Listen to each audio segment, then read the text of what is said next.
तो स्टूडेंट्स, हम पढ़ते हैं आज oogenesis, अंडजनन। तो स्टार्ट करते हैं। अंडाशय में अगुणित अंड का निर्माण अंडजनन कहलाता है। अंडजनन यानी oogenesis क्या होता है? अंडाशय ओवरी में हैप्लॉइड ओवम का जो निर्माण होता है, इस प्रोसेस को हम oogenesis बोलते हैं। और oogenesis में भी कुछ स्टेप्स आती हैं। इससे पहले हमने स्पर्मेटोजेनेसिस पढ़ा था। स्पर्मेटोजेनेसिस में 3 स्टेप्स थे: गुणन प्रावस्था, वृद्धि प्रावस्था, परिपक्वन प्रावस्था, multiplication phase, growth phase and maturation phase. ठीक इसी तरह इसमें भी 3 फेजेस हैं, तो उन्हीं को हम आज इस टॉपिक में पढ़ेंगे। अंडजनन का प्रारंभ गर्भावस्था में ही हो जाता है। अंडजनन जो होती है, oogenesis होती है, इसकी जो स्टार्टिंग होती है कब शुरू हो जाती है? गर्भावस्था में ही शुरू हो जाती है। हालांकि स्पर्मेटोजेनेसिस जो होती है, यानी शुक्राणु के निर्माण होने की जो प्रक्रिया होती है, ये कब होती है? प्यूबेरिटी के यानी यौवनारंभ से शुरू होती है। लेकिन यह प्रक्रिया किशोरावस्था तक निलंबित अवस्था में रहती है। oogenesis की बात करते हैं, यह शुरू कब हो जाता है? गर्भावस्था में शुरू हो जाता है। जब एक बेबी, गर्ल बेबी जब अपनी मदर की वॉम में होता है, तभी यह शुरू हो जाती है oogenesis। लेकिन यह प्रक्रिया किशोरावस्था तक निलंबित अवस्था में रहती है। मतलब एक तरीके से कह सकते हैं कि स्टॉप लग जाता है इस प्रोसेस में। इसकी कुछ स्टेप्स क्या होती हैं? गर्भावस्था में हो जाती हैं, और कुछ स्टेप्स किशोरावस्था से फिर से शुरू हो जाती हैं। अंडजनन यानी oogenesis FSH तथा LH के नियंत्रण में होता है। Follicle stimulating hormone and luteinizing hormone इसे कंट्रोल करते हैं। स्त्री में प्रतिमाह एक ग्राफियन पोटिका परिपक्व होता है। जो फीमेल्स होती हैं उनमें हर मंथ में, एक मंथ में क्या होता है? एक ग्राफियन फॉलिकल होता है, यह मैच्योर हो जाता है। अंडजनन प्रक्रिया को निम्नलिखित 3 चरणों में बांटा जा सकता है: गुणन प्रावस्था यानी मल्टीप्लिकेशन फेज, वृद्धि प्रावस्था यानी ग्रोथ फेज, परिपक्वन प्रावस्था यानी मैच्योरेशन फेज। यह चार्ट है आपके सामने oogenesis का। इसमें आप multiplication phase, growth phase, maturation phase देख सकते हो। कौन सी फेज बर्थ से पहले होती है और प्यूबरिटी के बाद में क्या क्या स्टेजेस आती हैं, मियोसिस फर्स्ट और मियोसिस सेकंड कब होता है, ओवम कैसे बनता है, ये सभी आप इसमें देख सकते हैं। तो ठीक है, शुरू करते हैं। अब पढ़ते हैं हम गुणन प्रावस्था यानी मल्टीप्लिकेशन फेज। यह प्रावस्था भ्रूण अवस्था में ही पूर्ण हो जाती है। अंडाशय के निर्माण के समय ही प्राथमिक जनन कोशिकाएं अंडाशयी पुटिकाओं यानी ओवेरियन फॉलिकल्स के रूप में एकत्र हो जाती हैं।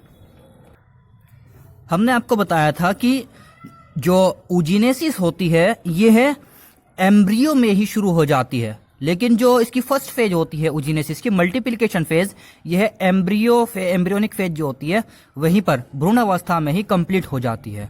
और क्या होता है? अंडाशय के अंदर जो प्राथमिक जनन कोशिकाएं होती हैं, ये ओवेरियन फॉलिकल्स के रूप में एकत्र हो जाती हैं।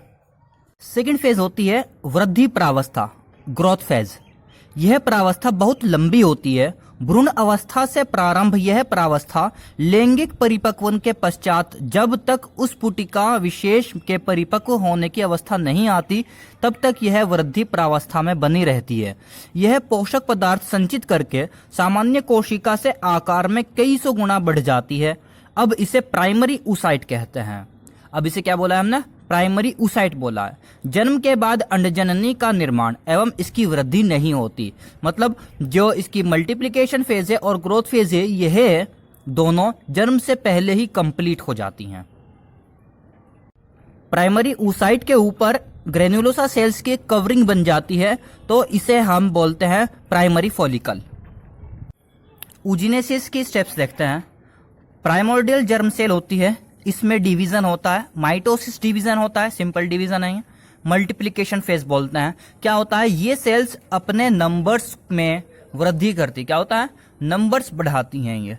तो क्या हुआ है? इनको हम बोलते हैं oogonia। अब oogonia में सभी ये जो oogonia होती हैं, इनके साइज में वृद्धि होती है, और साइज में जब वृद्धि हो जाती है, साइज में ग्रोथ हो जाती है, इसे बोलते हैं हम प्राइमरी oocyte। ठीक है, क्या बोल, ये सेकंड स्टेप शुरू हो गई हमारी ग्रोथ फेज। ये मल्टीप्लिकेशन फेज और ग्रोथ फेज ये दोनों बर्थ से पहले ही कंप्लीट हो चुकी हैं। क्या हुआ है, बर्थ से पहले ही प्राइमरी oocytes बनकर रेडी हो गई हैं। अब उसके बाद में चाइल्डहुड चलता है, ये स्टेज चलती है एक बेबी की, गर्ल बेबी की, और चाइल्डहुड के बाद में फर्स्ट मियोसिस होती है। कब होती है, जब प्यूबेरिटी शुरू हो जाती है, यौवनावस्था यौवनारंभ जब हो जाता है तब फर्स्ट मियोसिस डिवीजन होता है। इस फर्स्ट मियोसिस डिवीजन के अंदर डिप्लॉइड सेल से हैप्लॉइड सेल्स बन जाती हैं। क्या हुआ, फर्स्ट मियोटिक डिवीजन हुआ, इसमें सेकेंडरी oocyte और एक फर्स्ट पोलर बॉडी बनती है। ये कब होता है, प्यूबेरिटी टाइम पर शुरू हो जाता है। अब जो सेकेंडरी oocyte होती है इसमें सेकेंड मियोसिस डिवीजन होता है, जिसके फलस्वरूप एक ooted और एक सेकेंड पोलर बॉडी बनती है, और इसके बाद में ooted से ओवम बनकर रेडी हो जाता है। और ये ग्रोथ फेज के बाद में जो थर्ड स्टेज होती है हमारी मैच्योरेशन फेज, ये इस तरह कंप्लीट हो जाती है, और ये हमारी पूरी प्रोसेस ऊजिनेसिस है। अंडोत्सर्ग यानी ओव्यूलेशन। ग्राफियन फॉलिकल फटकर सेकेंडरी oocyte को अंडाशय से रिलीज करता है। इस प्रक्रिया को अंडोत्सर्ग कहते हैं। ओव्यूलेशन जो एक ओवरी से जो चीज रिलीज होती है वो क्या होता है, वो सेकेंडरी oocyte होता है, ना कि कंप्लीट ओवम होता है वो। अब सेकेंडरी oocyte के रिलीज हो जाता है, और इसके बाद में अब क्या होता है, अब इसके बाद में हम मेंस्ट्रुअल साइकिल नेक्स्ट वीडियो में पढ़ेंगे, और ये है इसी का ही एक तरीके से पार्ट मान सकते हैं हम। और मेंस्ट्रुअल साइकिल के बाद में हम पढ़ेंगे फर्टिलाइजेशन। फर्टिलाइजेशन में हम ओव्यूलेशन के बाद की पूरी कंप्लीट जानकारी हासिल करेंगे। तो स्टूडेंट्स, कैसा लगा हमारा यह वीडियो, कमेंट्स कर जरूर बताएं, और वीडियो को लाइक करना ना भूलें।